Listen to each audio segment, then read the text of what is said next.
Computer, we are lost. No, we're not. We are right here. Oh, and where is here? How am I to know that? I am not a navigation app. Wait a minute. You've been telling me where to go for the last 20 minutes. What do you mean I'm not a navigation app? I am a computer artificial intelligence, not a simple navigation app. There is a big difference. You might have mentioned this before telling me where to go. Why didn't you say something? You didn't ask. Okay then, what do we do now? I am not sure, but I would not drive into that time-space anomaly. Oops, too late.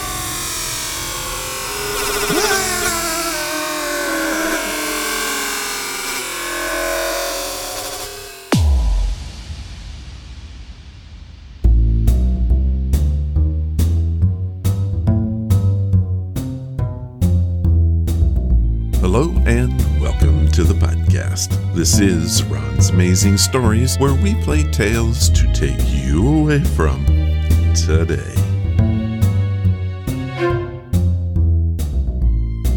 Want to hear some stories? Yeah! Well, then it's a good thing that we have some.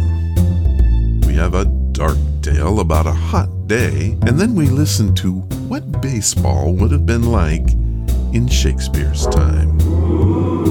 Sound like fun? No. Well, I guess you can't please everyone. Anyway, let's start this off with a 5-minute mystery.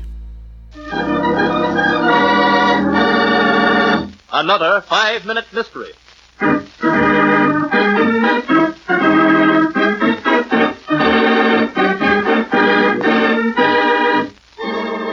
This 5-minute mystery is being brought to you by the Chinese alphabet. You might find it hard to find, but when you do, you know you don't have it. If you want the real Chinese alphabet, the best you can do is spell it phonetically. The strange country of Tibet, where ghostly ruins of an ancient temple rise forebodingly to the midnight sky. In a lonely native hut not far from the temple, a woman nervously paces the hard earthen floor. Her eyes speak terror. Suddenly... Mr. Benson. You are Mr. Benson. I came as quickly as I could, Mrs. Dorman. Your coolie directed me here from Lhasa. I had to send for you, Mr. Benson. I didn't know of another American except you anywhere in Tibet. But your husband, Professor Dorman. He's disappeared. I begged him not to go near the ruins. That temple is filled with ancient ghosts and murderous invaders. Murder? You mean Professor Dorman is... Oh, no. It's my sister, Hector. 3 days ago, we found her dead, crushed to death by huge stones, there in that place. Your sister was here with you? Yes, helping Herbert in his search for the origin of the Chinese alphabet. But I thought you were Professor Dorman's co-worker. Yes, but Hector wanted to help, so I stepped aside. You see, when my husband and I reached India, we found Hector waiting for us. We were astonished to see her. Hector, how did you ever come to be here? And To meet you and Emily. But why, Hector? We're going to Tibet. And so am I. That's why I came. Oh, no, you're not, Hector. You caused Emily and me enough trouble. Herbert, she's my sister. I do believe Herbert's afraid of me, Emily. I'm not afraid of you, but I am afraid of the bad luck you always bring. I want to show you that I've changed. I want to go to Tibet with you and Emily. So she came. Well, 3 nights ago, she went to the temple alone. She didn't come back. We found her dead. And now my husband, it's after midnight, and he's been gone for hours. The coolies won't go near the ruins, and I'm deathly afraid to go alone. Well, come along. He may be still alive. There's not a moment to lose. There's the path, Mr. Benson. How dark it is. Now, stay close behind me. If 2 people have been killed in this place, we... Herbert! It's Emily, Herbert. Where are you? In this darkness, the temple seems alive. I begged you not to violate this quiet. There's a force here, Mr. Benson. Something evil. Come along. Wait. Here's where we found my sister. Herbert! Answer me! It's Emily, Herbert! Mr. Benson. Look! In the beam of the light. He's dead. Struck down by that pillar of stone. No, don't go near him, Hector. Why? You call me Hector? You and your sister look exactly alike, didn't you? Yes, but Then you are Hector. I know you are, and you murdered Professor and Mrs. Dorman. What was the clue that brought Benson to the startling deduction? In a moment we'll hear, but first...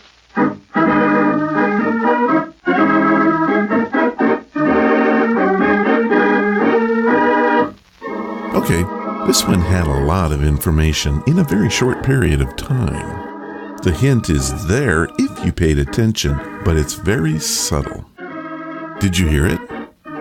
This 5-Minute Mystery is being brought to you by the Chinese alphabet. Does it really exist? Now let's head back to our story. And now, back to our 5-minute mystery. You plan to pose as Mrs. Dorman, to take his body back as proof of death, and live the rest of your life a wealthy woman. Now come along. I'm taking you to the American legation. You see, if you had been the real Mrs. Dorman, you wouldn't have said what you did. So it may interest you to know the Chinese language has no alphabet. Well, how about that? The Chinese have no alphabet. Did you see that one coming? There is no original alphabet native to China. They have a system of characters, and when converting to English, an alphabet of sorts is used. How about that? This 5-minute mystery was brought to you by the non-existent Chinese alphabet.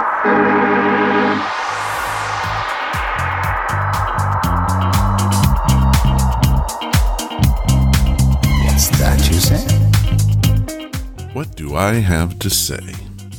Well, how about thank you guys? Thank you for all the emails and comments that you've sent me about my health, about wanting to help, and I just appreciate everything that you guys do to let me know you're out there. The most often question that I do get is, how can I help? Well, there are some things that people can do to help me out. And one of them, the most important one, is send me your stories. This podcast wouldn't be a podcast without stories. I mean, that's just the reason for it. So for me to ask you to send in the stories, that's the number one thing you guys can do for me. I am looking for any stories on paranormal, anything humorous. Maybe you had a brush with fame, or maybe you met someone that changed your life. I don't know. I want to hear your stories. I want to hear what's happened to you, and I want to be able to bring them on to the show. Now, we can do that a lot of different ways. You can sit down at the old keyboard and write your story out and send it to me, and I'm happy to read it word for word online. Or you can send me an outline of the story and ask me to put it into a story form, and I'll do that for you. Or maybe you want to get together with me and tell me your story and have me write your story. I'll do that. Maybe you want to be one of the rare people and come on the show yourself and tell your story. Whatever it is, please give me your story. And all you got to do to get it started is to go to the main website, Ron's Amazing Stories, click on the Contact tab on any of the websites, and tell your story to us all. I'm going to say it one more time, and I'm going to say it like I mean it. Please, please, please, please send in your stories to ronsamazingstories.com. Now, the second thing that you can do to help out, if you so desire, is to leave comments about the show or tell your friends about the show. The more people we have listening, the better that I'm going to do in terms of being able to supply you with more stuff. The way you can do that is, if you're an iTunes listener, for example, go to iTunes and just click on that little thing, rate the program. It takes a second. You can do 5 stars, 4 stars, 3 stars, whatever you think is fair, and do that. Or you can do the star thing and leave a comment. That would be optimal. Tell people why you like the podcast, because that is how I'm going to get more listeners. People read comments and they say, oh, this guy liked it, this guy liked it, this guy liked it. And then next thing you know, they're liking it too. And the second thing, tell your friends. Just say, hey, do you like podcasts? I listen to Ron's Amazing Stories each week, and it's a whole lot of fun. And you don't have to just leave comments and ratings on iTunes. We're on TuneIn Radio, we're on Stitcher Radio, we're on iHeartRadio, we're on Google Play, we're on Gosh, every service that's out there, you're going to find Ron's Amazing Stories on it more than likely. And so whatever service you're on, leave a comment there and say, hey, I love the podcast. Give it a try. You can't go wrong. Whatever it is you do to tell people about the show helps me out tremendously, helps the podcast out. So do that, will you? And the last thing I get asked about are donations. I walk a really fine line with donations. Some of the programs that I bring you are, while not copyrighted, they are licensed in such a way that as long as I don't make any commercial profits from them, I can bring you these programs. Examples are Gunsmoke, Johnny Dollar, Suspense. All of these are what they call Creative Commons, and I'm allowed to use them as long as I don't change them in any way or make money off of doing that. Now, anything that's in the public domain, I can not only make money off of, but I can also change how I want and edit and do whatever I want, add music, add sound effects, whatever I want to do. But I do have to be very careful about the copyrighted material that I have on the show.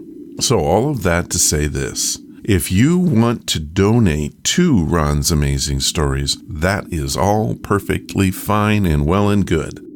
And any donation amount is accepted, and I promise you anything that you put towards the podcast stays with the podcast. It'll go into the cost of the servers, into the cost of the websites, into the cost of any hardware, any cost to the software. Believe it or not, some of the software I use, I have to pay a monthly fee just to make sure I get that good quality sound that you guys love to comment on. I get a lot of comments on that. So I think that's about all I want to say. I've been talking long enough, but I do want to thank you all for the ability to do this each week, the fact that you're out there listening to me each week, and I want you to know I appreciate it more than you'll ever know. Thank you for listening to Ron's Amazing Stories.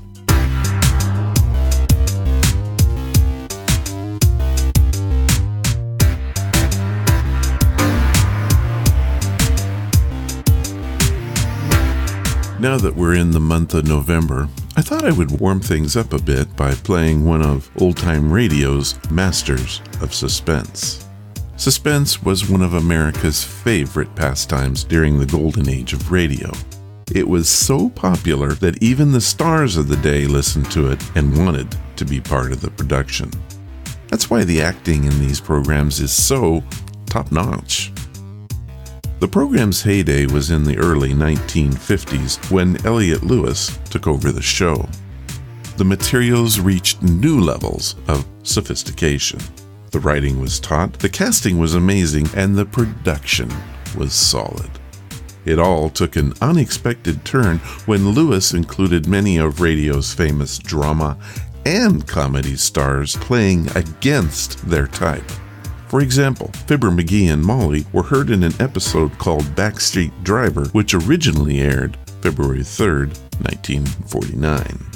Our story stars Academy Award-winning actor Ronald Colman and comes from a hot summer's day. An artist experiences a strange series of events that appears to signal a decidedly dark fate. It's based on a short story by W.F. Harvey, which was first published in his short story collection, Midnight House and Other Tales. It is called August Heat and first aired on May 31st, 1945.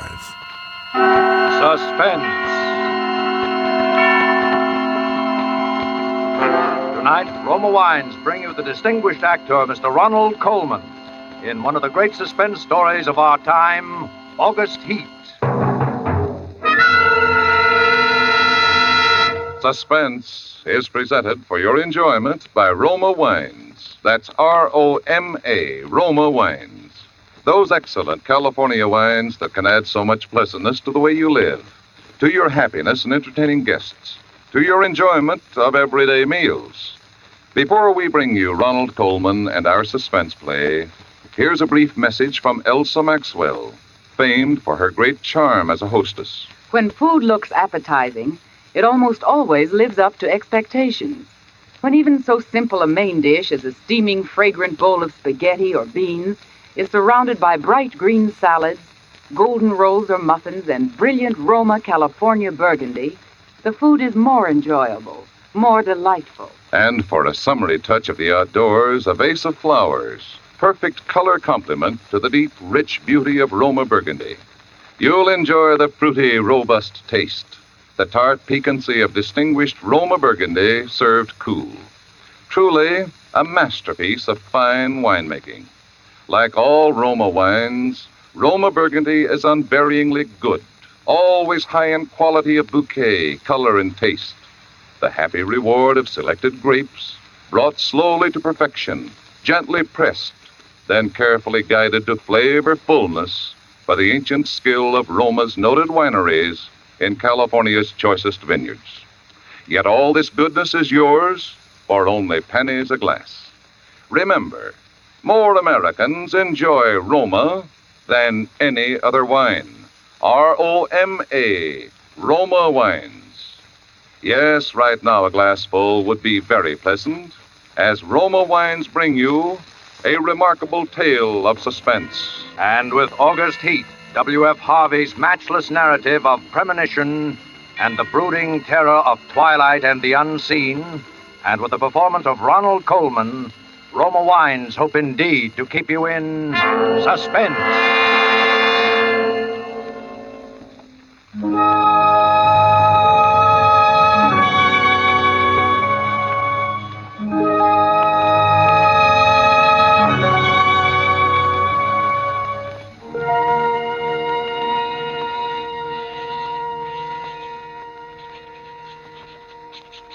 Peniston Road, Clapham, August the 20th, 1945. I have had what I believe to be the most remarkable day in my life. And while the events are still fresh in my mind, I wish to put them down on paper as clearly as possible.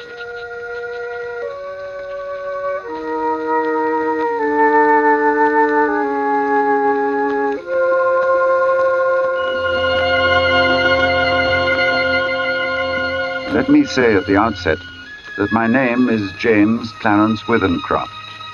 You must remember that in order to have the full implication of my story. James Clarence Withencroft. I'm 40 years old, in perfect health, never having known a day's illness. By profession, I am an artist. Not a very successful one, but I earn enough money by my black and white work to satisfy my necessary wants. My only near relative, a sister, died 5 years ago, so that there is no one in particular to whom I address this manuscript. Only you, who might by chance read it someday. For, because of the peculiar circumstance about which you will soon hear, I have the strong premonition that I shall never live to tell anyone about it.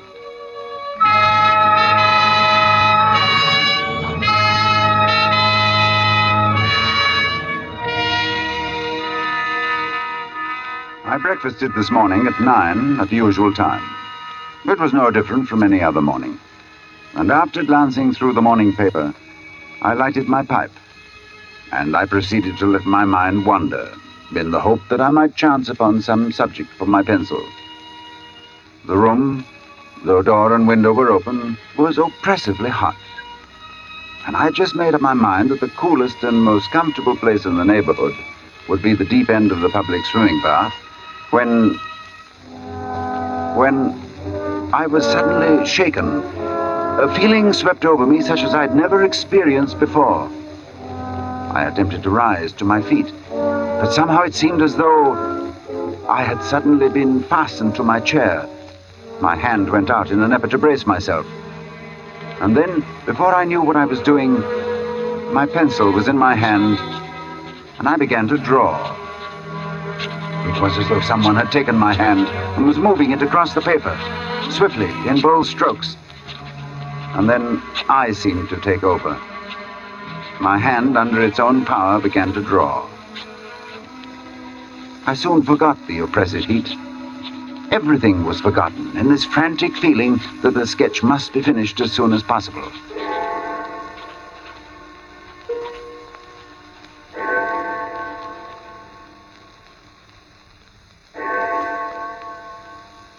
I had no idea how long I worked until I heard the clock of St. Jude's in the distance. It was 4 o'clock, and I had started just after breakfast. Now, for the first time since I'd begun, I actually seemed to see what I had been sketching. I was surprised. The final result was, I felt sure, the best thing I'd ever done. It showed a criminal in the dock immediately after the judge had pronounced sentence. The man was fat, enormously fat. The flesh hung in rolls about his chin. It creased his huge, stumpy neck. He was clean-shaven, or perhaps I should say a few days before he must have been clean-shaven, and he was almost bald. He stood there before the judge, his short, clumsy fingers clasping the rail, looking straight in front of him. The feeling that his expression conveyed was not so much one of horror as of utter, absolute collapse. There seemed nothing in the man strong enough to sustain that mountain of flesh. And then I saw that the sketch wasn't complete, for the man's other hand seemed to be clutching an instrument of some kind, a weapon, but it hadn't been completed. I had made this sketch, and yet I had no recollection of what I'd intended the man to carry in his other hand. I took up my pencil again, and I attempted to fill in the fuzzy outline, but it was useless. It was as though my fingers had suddenly turned to lead. I sat down, and I felt the moisture slowly forming on my forehead. And once again, I was conscious of the oppressive heat. Then I knew that there would be no finishing of the sketch, at any rate not for the moment. So I rolled it up, and without quite knowing why, I put it in my pocket. In spite of my peculiar inspiration, I was filled with a rare sense of happiness which the knowledge of a good thing well done gives.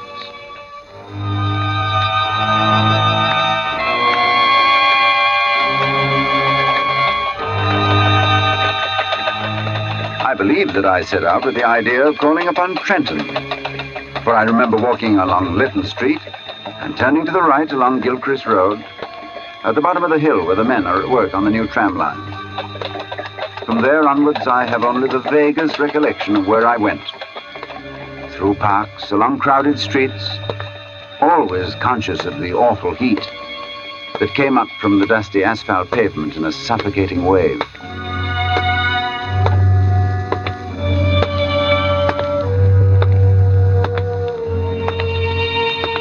And I remember, too, the hollow sound of my footsteps as I moved along. Although walking aimlessly, I somehow knew that there was a goal, a something to which I was drawn. I longed for the thunder promised by the great banks of copper-colored clouds that hung low over the western sky. I've really no idea how far I walked when a small boy roused me from my abstraction. You got the time, mister? 20 minutes to 7. Thanks. Hot enough for you, sir? Yes. When he left me, I began to take stock of my bearings. I found myself standing before a gate that led into a yard bordered by a strip of thirsty earth. There were flowers, purple stock and scarlet geranium, and great numbers of bees droned over them. I stood looking down at them for a moment, and then, for some reason, I looked up. Over the entrance to the place, there was a board with the inscription, Charles Atkinson, Monumental Mason, worker in English and Italian marbles.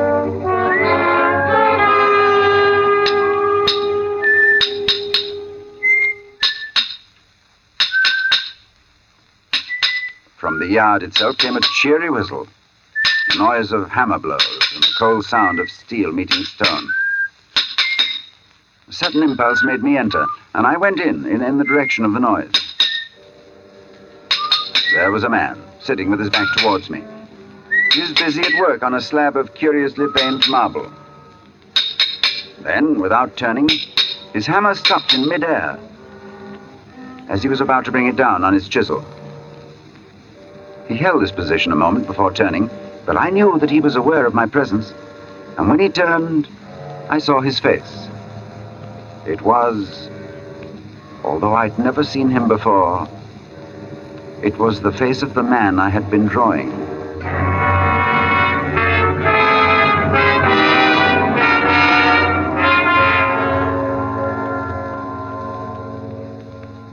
Yes, it was the face of the man whose sketch was in my pocket. He sat there on his low stool, huge and elephantine, the sweat pouring from his scalp, not speaking. Then he took a red silk handkerchief and he mopped his brow. Although this face that looked up at me was the same as my sketch, the expression was absolutely different. Suddenly the puzzled expression left his face, and he smiled, as if we were old friends. And he walked over and he took my hand. Good day, sir. Good day. I'm sorry to intrude. Not at all. Everything is so hot and glary outside. This is like an oasis in the wilderness. I don't know about an oasis, but it certainly is hot. Whew. Take a seat, sir. He pointed to the end of the gravestone on which he was at work, and I sat down. Whew. Very hot. That's a beautiful piece of stone you've got hold of. In a way it is. The surface here is as fine as anything you could wish, but there's a big flaw at the back. Oh, I don't expect you'd notice it. Oh, I shouldn't think so. I could never really do a good job at a bit of marble like that. It would be all right in the summer like this. Wouldn't mind the blasted heat. But wait until the winter comes. Winter?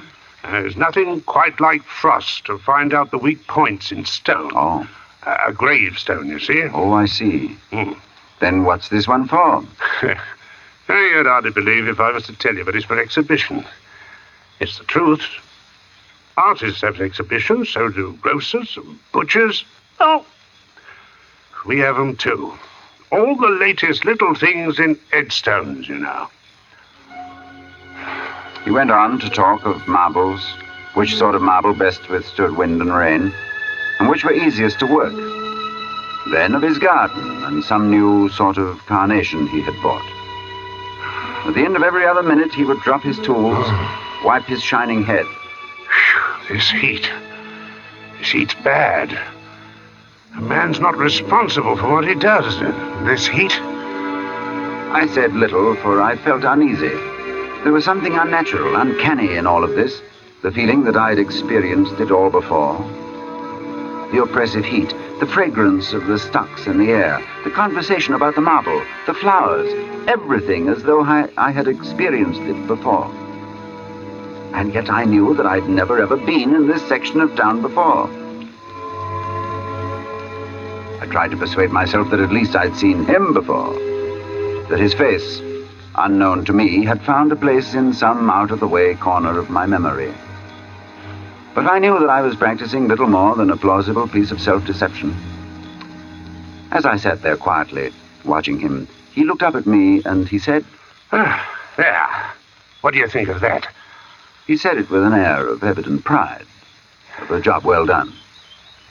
I could sense that he was experiencing the same feeling I had experienced when I'd finished my sketch. Then he got up with a sigh of relief. Hot, ain't it? I was seated in such a position that I was unable to see his work, and for some reason I didn't move. Suddenly, he began to read what he'd carved on the tombstone. He spoke deliberately and with a flat voice. In the midst of life, we are in death. Born January 18, 1905. I looked up at the start. This man had read my exact birth date.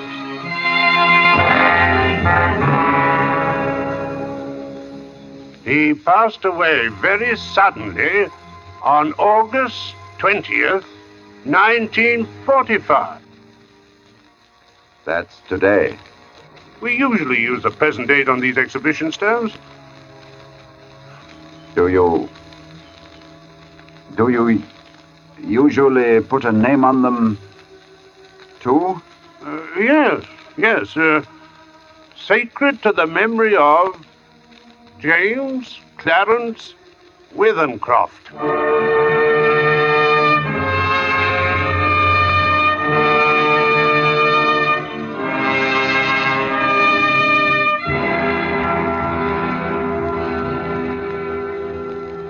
Cold shudder swept over me, and I sat there in silence. The sound of birds and crickets seemed loud in my ears as we stood there, looking at each other, saying nothing. And then he mopped his brow again. Hot. I was finally able to speak. Where did you see that name? Oh, I didn't see it anywhere. I wanted some name, and I put down the first that came into my head. It's a strange coincidence, but it happens to be mine. Huh? That's your name? You're James Clarence... Withencroft, yes. Well... And the dates? I can only answer for the birth date. It's correct. Oh. That's a rum go. I made a sketch this morning of you. Of me? But you've never seen me before. No. Oh. I took my sketch from my pocket and I showed it to him. As he looked, the expression on his face altered until it became more and more like that of the man I had drawn. And it was only the other day before that I told Maria there were no such things as ghosts. Neither of us had seen a ghost, but I knew what he meant. Then I spoke to him. You probably heard my name someplace. Yes. You must have seen me somewhere and forgotten it. Yes. Were you at Clacton-on-Sea last July? No, I've never been to Clacton in my life. Oh. And we were silent for some time again.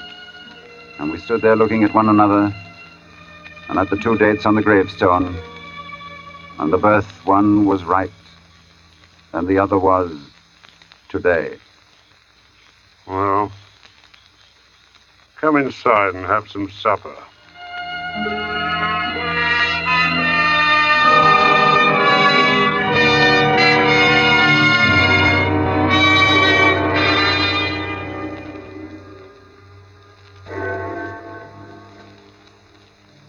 His wife was a strange little woman who was pallid with the look of those who live their lives indoors. Her husband introduced me as a friend of his who was an artist, and he informed her that I was staying to supper. I spoke, making some comment that I hoped I wouldn't be an intrusion, and she looked up at me and she said, "You have a pleasing voice, Mr. Withencroft, and you're welcome in my home. I'm sorry Charles has not brought you here before."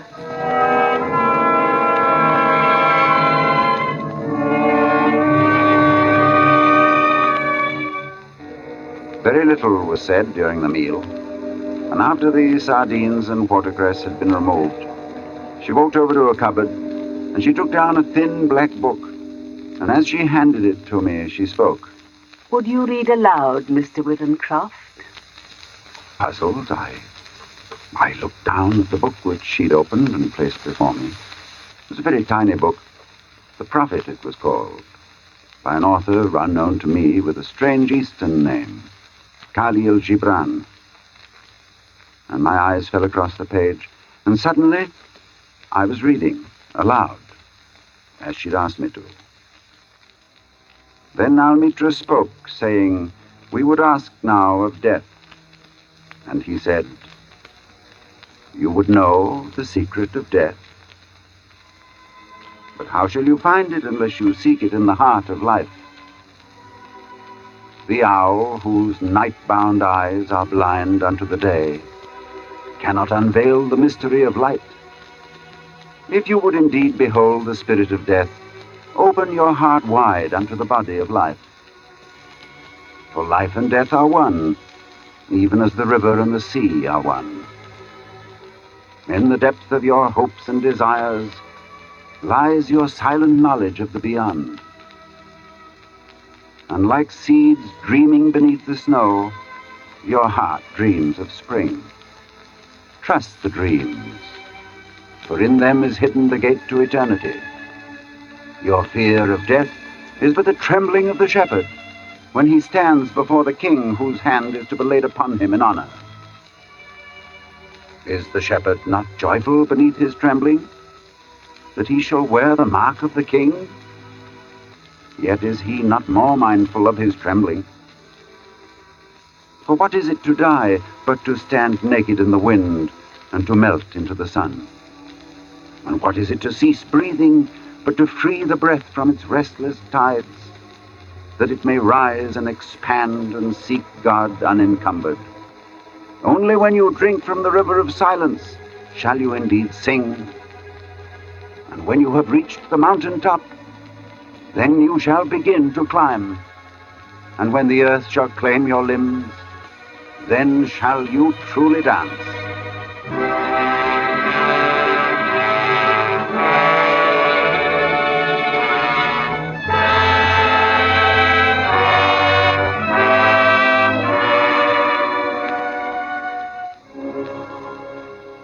When I looked up, Mr. Atkinson had gone.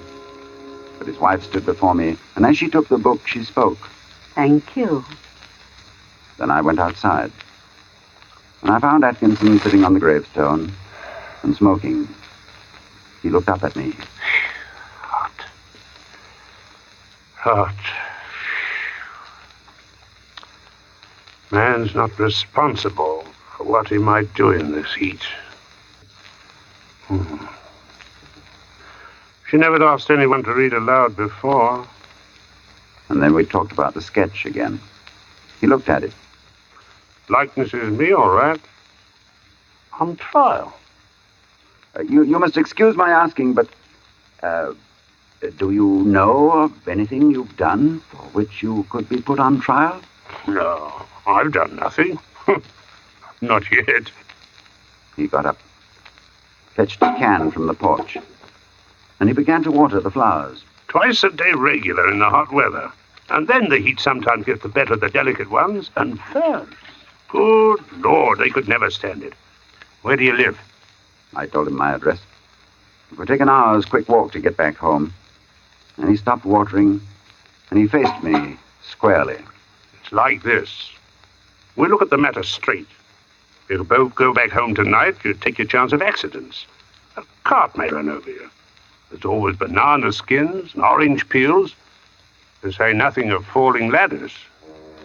He spoke of the improbable with an intense seriousness that would have been laughable 6 hours before. But I did not laugh. The best thing we can do is for you to stay here till 12 o'clock. Then it'll be tomorrow, do you see? Yes. We'll go upstairs and smoke. Maybe cooler inside. And to my surprise, I agreed.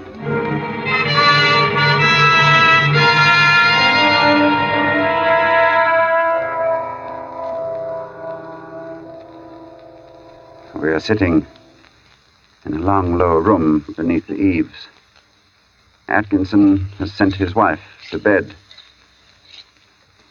He himself is busy sharpening some tools at a little oilstone, smoking one of my cigars the while.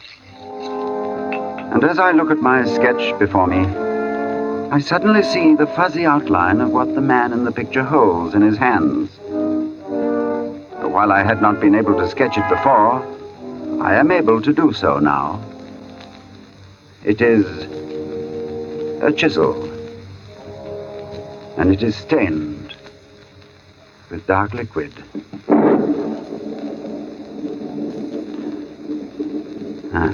The sketch is completed now. The air seems charged with thunder, and I hear it in the distance. It is ominous, but but it carries the hope of rain. Perhaps this damnable heat will be broken soon, and the day will soon be over. It is close to 12. I'm writing this at a shaky table before the open window. The leg is cracked, and Atkinson, who seems a handy man with his tools, is going to mend it as soon as he has finished putting an edge on his chisel. There. It is 12. The day is over, and I shall be going home. But the heat is stifling.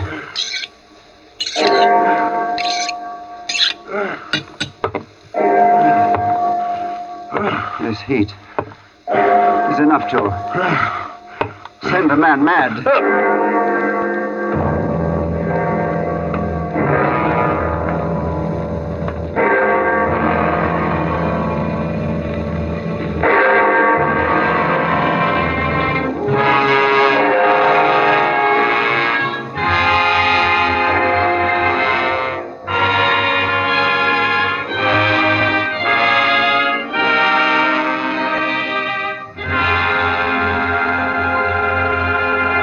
And so closes August Heat, in which Roma Wines have brought you Ronald Colman as star of tonight's study in Suspense.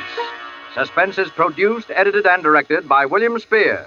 Music for August Heat was composed by Lucien Morawick and conducted by Lud Gluskin. Dennis Hoy appeared as Atkinson. This is Truman Bradley with a word for Roma Wines, the sponsor of Suspense. America's famed authority on hospitality, Elsa Maxwell, recently made this suggestion for gracious entertainment. Your friends will respect your good taste when you serve delightful Roma California Tokay. Enjoyable at any time, with coffee or dessert, with nuts and fruit. I suggest serving Roma Tokay cool. A most timely suggestion from Miss Maxwell. You'll find flame bright Roma Tokay velvety smooth, moderately sweet, light, yet delightfully rich in color. And you'll find Roma wines always delicious, of unvarying fine quality and goodness. June is the month of weddings, and the most distinguished way to face the June bride is by serving Roma California champagne. Its gold and sparkle and delicious, delightful dryness tell you that here is a truly fine champagne, Roma champagne. Next time you plan for a special occasion, add this sparkling touch of perfection, good Roma champagne. Next Thursday, you will hear John Payne and Frank McHugh as stars of Suspense. Presented by Roma Wines, R-O-M-A, made in California for enjoyment throughout the world. This is CBS, the Columbia Broadcasting System. This heat's bad. A man's not responsible for what he does in this heat. I'm going to label this one a supernatural tale. I think the power of the story lies in its atmosphere. You know, the creeping sense of menace and dread that it created. The acting in this one was spot on for both artist and stonemason. The heat makes this a chilling episode with no possibility of escape for the artist. You know, a resistance is futile type of thing. What I like is the ending was left open-ended, forcing us to imagine for ourselves what its conclusion really was. What did you think? And now, a moment in time.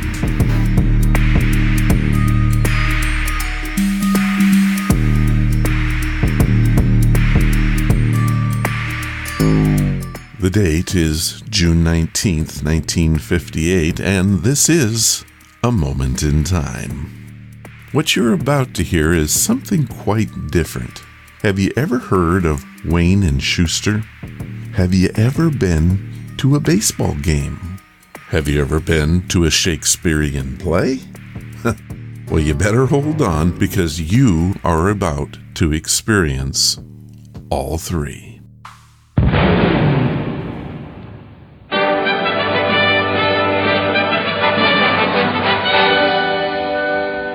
Scene, Bosworth Field, a baseball stadium near Stratford. Enter 2 umpires. Hail, Bernardo. I give you greeting, Antonio. Thou hast the lineups. Aye, the batting orders duly signed by manager's book. Yes, well, what o'clock is it? 'Tis at the stroke of 2.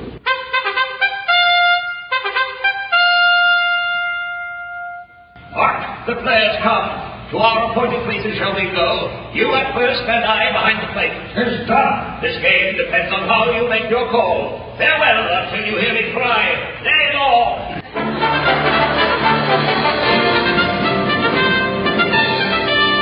Enter the team. My excellent good friends, may fortune smile upon our enterprise this day. As manager of this most valiant club, I swear by all that's holy in our game, I shall not rest until the pennant over Stratford flies. Most noble manager. Who calls? Tis I, Richard. Speak, O faithful Richard. I pray you tell us how doth the starting lineup go. 'Tis as it was before with Harry Keaton show out in the field. Pee-wee, sire, thou the shortstop spot will play, and you three, guarding your accustomed bags, Stan the first, Bill the second, and Richard the third. And that's the most noble sad Sam. I lead to the bullpen, so that if our pitcher from his box is not, you shall go upon the mound and take his place. I go! For this relief, much thanks. Most noble manager, a word. Speak, O Pee-wee. Where's the captain of our team, the mighty Yogi? The man whom all the sports reporters call the noblest catcher of them all. Alas, the mighty Yogi, he sits and mopes in yon locker room. And well he might, for in these last 10 games he has not hit the ball. Not even once. Yes, hitless has he gone, and 20 times has been called out on strikes. To think he led the league in RBIs, and now he reads the record book. I cry. But soft, he comes.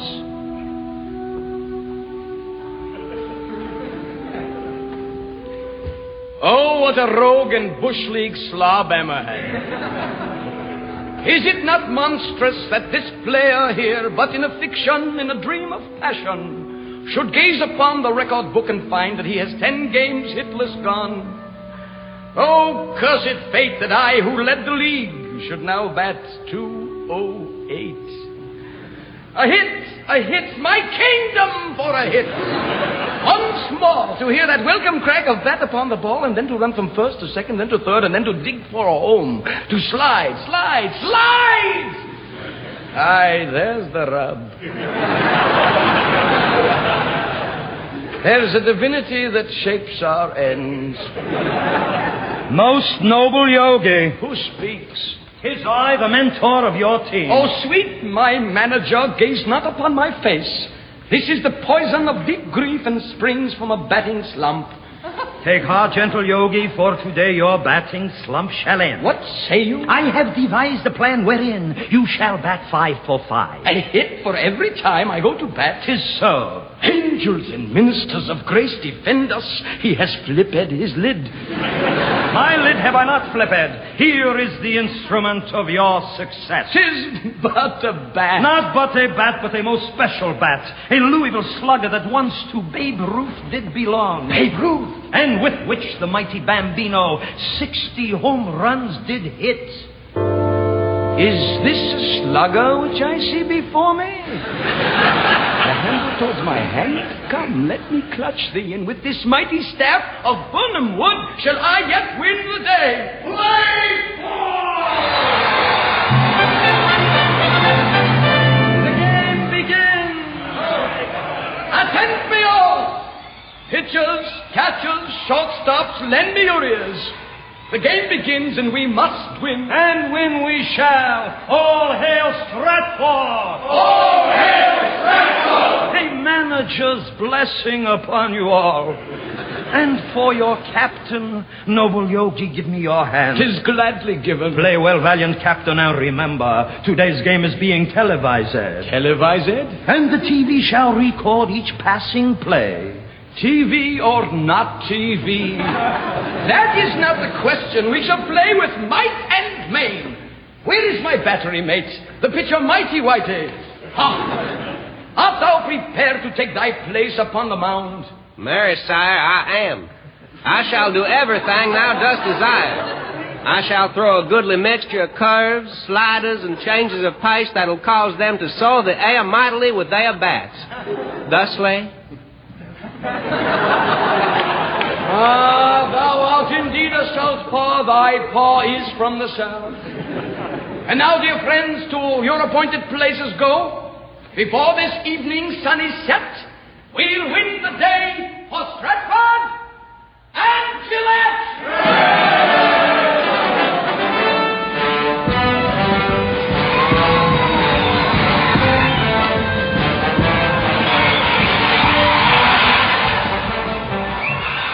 How goes the game? Not well. 'Tis the bottom of the ninth with one away, and they do lead us by the score of 1-0. Who's next to bat? 'Tis I, Macduff. Ready am I to do thy bidding, sire. Then take thou this bat and hie thee to the plate. 'Tis done. How goes it, cousin? Our chances dim with every pitch. 'Tis one away. Macduff is at the plate. Lay on, Macduff, and nuts to him who cries, hold enough. A hit! A very palpable hit! Foul ball! He called that foul! A plague upon him, that ball was fair. Fair it was indeed. You, sirrah, that ball was fair. That ball was foul. So fair a foul I have not seen. Does it nave upon the blackest coat you wear upon your back? Give me a pair of glasses. Get thee to your conference. I would the gods it may be more poetical.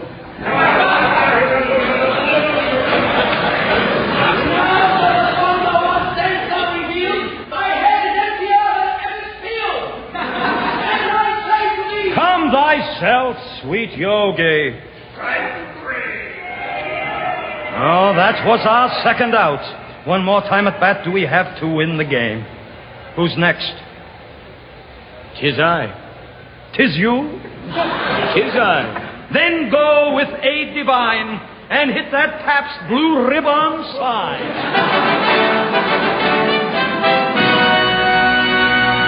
See how the valiant yogi stands at the plate, like some mighty colossus, the bat resting gently on his shoulder. But soft. Here is the wind-up. Here is the pitch. Oh! No!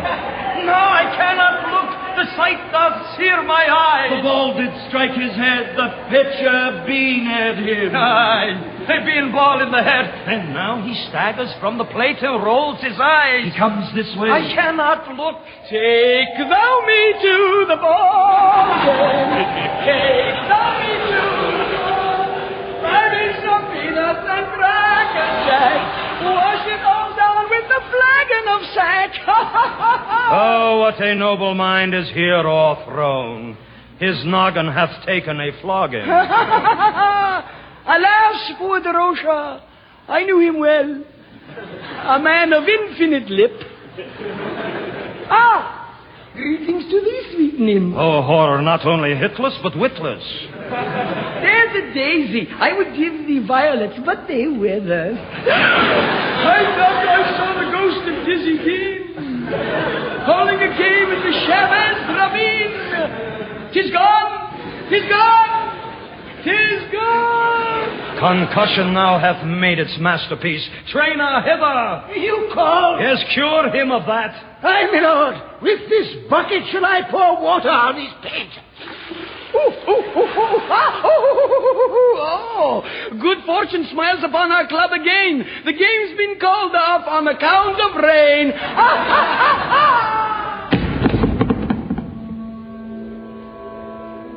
Now cracks a noble head. Good night, sweet catcher. Flights of shortstops sing thee to thy rest. Let poor bonus players bear Yogi like a soldier to the dugout. Mortals are we all of us. The greatest ones must fall. As even Casey Stengel knows, you cannot win them all.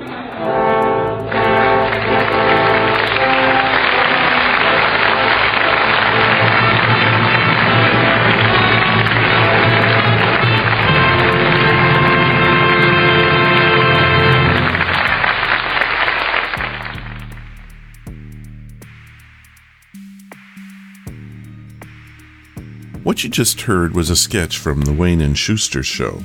It debuted on CBS in 1946. Wayne and Schuster became Canada's best-known comic duo. Their unique style of literate, classy humor won them fans around the country, and through their appearances on The Ed Sullivan Show, made them household names around the world.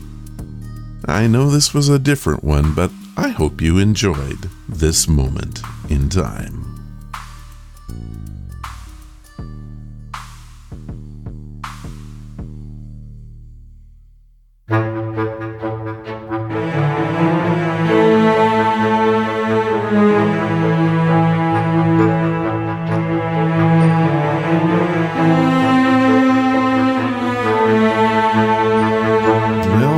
The podcast for this week. Next week, Ron's Amazing Stories will be taking a break to be with family during Thanksgiving. Not to worry, though, we will have a very good replay for you from the coffers of Podcasts Past. I hope you enjoy it. If you want to keep up with what's happening on Ron's Amazing Stories, please follow us on Twitter, Facebook, or sign up for the weekly newsletter. All the links you will need and access to the blog can be found at ronsamazingstories.com. Thank you for listening, and I hope you come again to find out what are Ron's Amazing Stories. All of the vintage audio used in the podcast is believed to be in the public domain. Ron's Amazing Stories does not own the rights to any of the old-time radio used here. If you hold the rights to any of the shows played, please contact us immediately at ronsamazingstories.com. Well, we are back. Yeah, but we missed the podcast. Technically, yes, but the truth is, it's all really a paradox.